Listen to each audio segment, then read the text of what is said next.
안녕하세요. 남다른 삶을 위해 오늘도 내 인생의 가장 젊은 날을 열정적으로 살아가고 있는 남달라멘 인사드립니다. 오늘은 남달라멘이 재개발 입주권 비과세 특례 조건에 대해서 알아보도록 하겠습니다. 먼저 소득세법 제89조 제2항을 제가 요약을 해 놓았습니다. 소득세법 제89조 제2항에 보면은 1세대가 1주택과 조합원 입주권을 보유하다가 그 주택을 양도하는 경우에는 제1항에도 불구하고 같은 항 제3호를 적용하지 아니한다 하고 이렇게 되어 있습니다. 복잡하게 되어 있는데 남달라멘이 요약을 해 놓았습니다.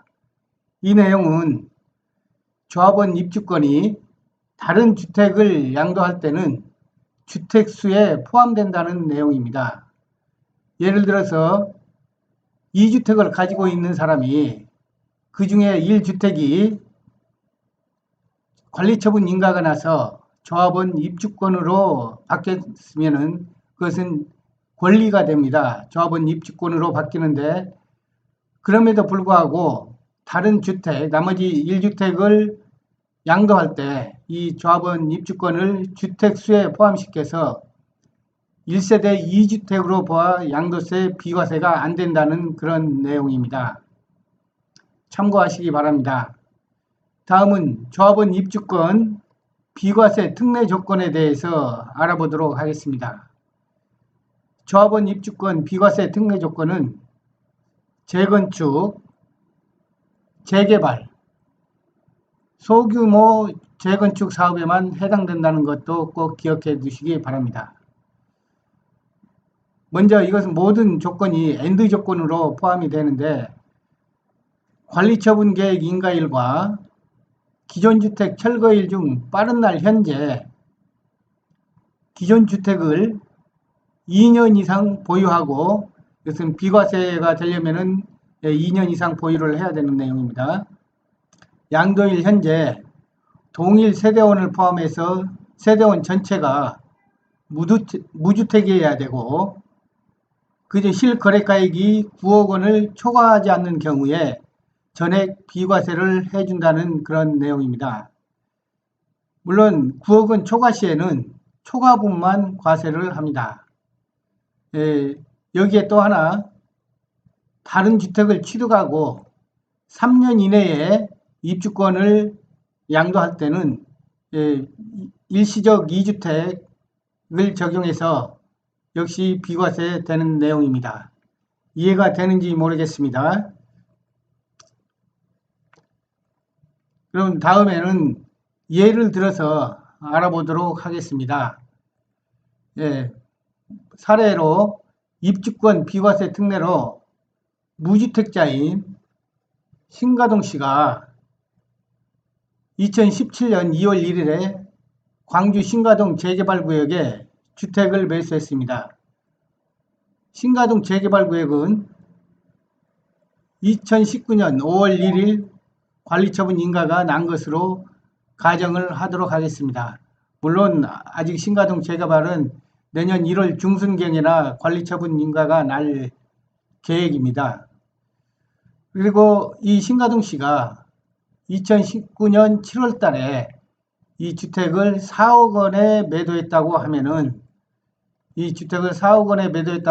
신가동 씨는 이 A주택에 대해서 양도소득세를 내야 할까요? 아니면은 비과세를 받을 수 있을까요? 여기서 보면은 이 신가동 씨는 2017년 2월에 이 주택을 매수했고 관리처분 인가 이전에 2년 3개월을 보유를 했습니다. 그렇기 때문에 관리처분 인가 전 또는 그 주택이 멸실 전에 2년 이상을 보유했기 때문에 이 입주권을 매도해도 비과세가 된다는 내용입니다. 다음은 일시적 1가구 2주택을 적용하는 사례를 한번 보도록 하겠습니다. 역시 무주택자인 신가서 씨가 2017년 2월 1일 A주택을 매수를 하였습니다. 그리고 관리처분 인가 역시 2019년 5월 달에 난 걸로 가정을 하도록 하겠습니다. 그러면은 이 신가서 씨가 2019년 6월 1일에 신가동 재개발구역 그 재개발구역 외에 아파트를 매수하고 여기서 2019년 6월 달에 B주택을 매수를 했습니다. 그리고 신가동 재개발구역 A주택 입주권을 2019년 7월 달에 매도를 했다고 가정을 했을 때 매도한 A주택에 대해서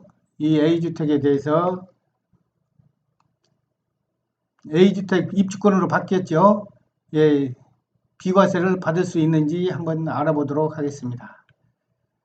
이 관리처분 인가 전에 2년 3개월을 보유를 했고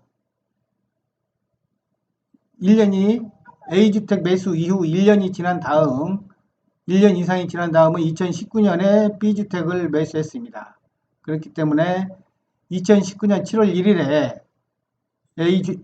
A주택으로 변한 입주권을 매도를 해도 일시적 2주택 3년 이내 일시적 2주택의 비과세 혜택을 받기 때문에 신가서 씨는 비과세를 받을 수 있습니다. 좀 어설프죠? 그래도 예쁘게 봐주길 바랍니다. 다음은 관리처분 인가 기준 2년 미만 보유했을 때 어떻게 되는지 한번 알아보도록 하겠습니다. 이 내용입니다. 역시 무주택 세대인 신가남 씨가 2017년 10월 달에 A주택을 매수를 했습니다. 역시 신가동 재개발구역은 2019년 5월 달에 관리처분 인가가 났다고 가정을 하고요. 이 신가남 씨가 2019년 11월 달에 입주권으로 바뀐 A주택을 매도를 했다고 가정을 했을 때 어떻게 되는지 한번 알아보도록 하겠습니다. 이 A주택을 매수를 하고 관리처분 인가일까지 1년 7개월을 보유했습니다. 그리고 관리처분 인가가 나면 입주권으로 바뀌기 때문에 A주택은 입주권 상태가 되겠죠. A주택은 입주권 상태가 되고 물론 여기에서 착오를 일으킬 수 있는 것이 이 입주권을 매도할 때 2년 1개월이라는 기간이 지났습니다. 이게 실제 보유기간은 2년 1개월이 되는데 과연 이것이 비과세 혜택이 되는지 그것에 대해서 알아보도록 하겠습니다.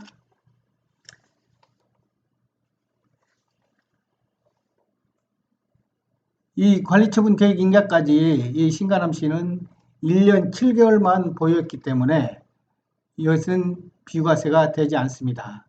왜냐하면 관리처분 인가 이후에는 입주권으로 바뀌기 때문에 입주권으로 바뀐 이 입주권은 보유 기간을 인정을 하지 않습니다.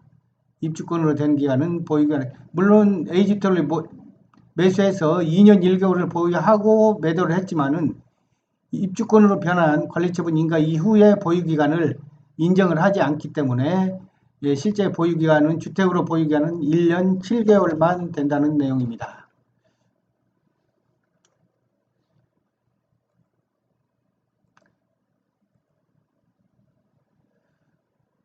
그러면은 앞에 C 사례와 비슷한 내용인데 관리처분 인가 후에 주택으로 보존되었을 경우에는 어떻게 되는지 한번 알아보도록 하겠습니다. 관리처분 인가 권리로 바뀌었는데 실제로는 주택으로 보존이 되었다는 내용입니다. 역시 무주택자인 신가북 씨가 2017년, 예, 2017년입니다. 2017년 10월 달에 A주택을 매수했고, 신가동 재개발 지역은 2019년 5월 달에 관리처분 인가가 났습니다. 이렇게 가정을 했을 때, 역시 보유기간은, 주택으로 보유기간은 1년 7개월입니다. 1년 7개월인데, 이 주택을 2019년 11월 달에 이 신가북 씨가 매도를 했다고 가정을 했을 때 이건 어떻게 될까요? 여기에서 중요한 내용이 있습니다. 재개발 조합에서 이주 계획을 세워서 이주를 요청을 했는데 이 세입자인 신중흥 씨가 여기 이 신중흥 씨가 살고 있다가 이사 비용 때문에 버티기를 하다가 2019년 10월 15일에 전출을 갔다고 간 것이 확인된 경우에 이게 어떻게 되는지 보겠습니다. 그렇게 되면은 세입자 신중흥 씨가 2019년 10월 15일에 전출을 갔기 때문에 주택으로 보유기간이 총 2년 15일이 보유하게 됩니다. 그리고 2019년 11월 달에 이 주택을 매도했기 때문에 주택으로 보유하고 있는 기간이 실제 사람이 사는 기간이 2년을 넘었기 때문에 이 신가북 씨는 비과세를 받을 수 있다는 내용입니다. 여기에서 관리처분 인가가 나고 입주권으로 바뀐 이후에 주택으로 인정을 받기 위해서는 전기요금이나 수도요금 이런 것들 고지서 영수증이 있어야 될 것이고 실제로 전입신고가 되어 있고 거기에서 주택으로 주거용으로 사용했다는 것을 증빙을 해야 될 것입니다. 이러한 것들이 재개발 지역에 많이 나타납니다. 단순하게 보유기간이 2년이 넘었다고 비과세 될 거라고 생각을 하면은 큰 착오가 있을 거라고 생각을 합니다. 이런 내용들을 잘 파악하셔서 재개발 지역의 관리처분 인가 전과 인가 후에 이러한 내용들을 잘 확인하시고 여러분들이 양도를 하고 해야 될 것 같습니다.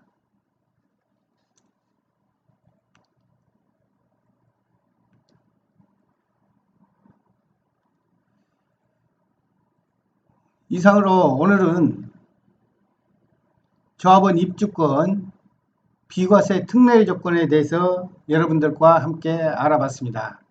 감사합니다. 구독, 좋아요,